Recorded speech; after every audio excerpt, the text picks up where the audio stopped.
Psalm 95 says, "O come, let us sing to the Lord. Let us shout joyfully to the rock of our salvation. Let us come before his presence with thanksgiving." Now, even though Thanksgiving is a national holiday, I want to look at it from a heavenly perspective.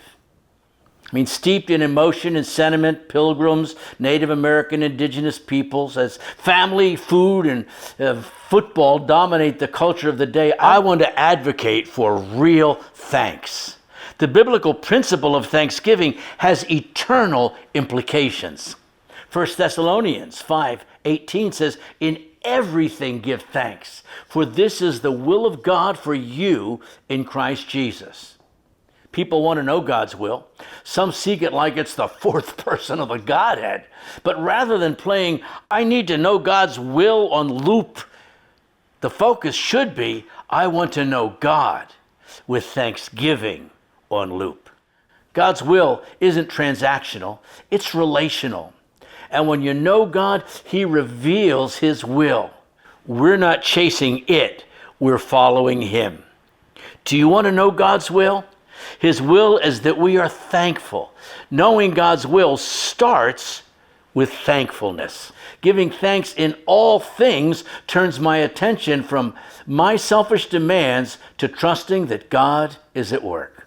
Now, a few years ago, as we battled the COVID pandemic, there was incredible conflict about vaccines. Well, giving thanks is a vaccine without controversy. God's vaccine offers life with no adverse side effects. It boosts our spiritual immune system and builds our heart's defense against despair, discouragement, and entitlement, which is such a part of today's society. Giving thanks is the antitoxin that counteracts the poisonous effects of trusting self, popularity, the shifting winds of worldview, and dangers of ingratitude, so prevalent in the world. Many lack the principles that many of us take for granted. They haven't been taught to pray with thanks in church, in school, or at home. They haven't been taught to pray before their meals with thanks. For some, the only time they pray is after a school shooting, a tragedy, mass casualty event, or, if allowed, for a particularly important football game. The result is that they come to God only with passing demands, instructions, and what he should do, or an escape from great pain. When they don't get what they want, they conclude this genie in a Bible religion doesn't really work. And then they play divine, let's make a deal, thinking that we can bribe the creator of the universe with our half penny of negotiation. Acts 17:27 calls us to seek him and reach out for him, to find him. It says, "For he is not far from any one of us, for in him we live and move and have our being."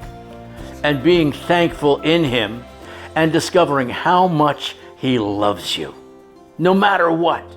Even in the midst of disappointments, when God didn't do the thing I thought he should do in the time I thought he should do it, in the way I thought it ought to have been done, I've learned to be thankful for all that he has done and all that he's doing. He is answering prayers I haven't even prayed, winning battles that I don't even know about, and doing miracles I can't even see. This is the foundation for Thanksgiving. So as you walk in thankfulness, celebrate this year, I pray that God's blessings will return to you 100-fold. On behalf of Kathy and I and the entire Global Teen Challenge family, happy Thanksgiving.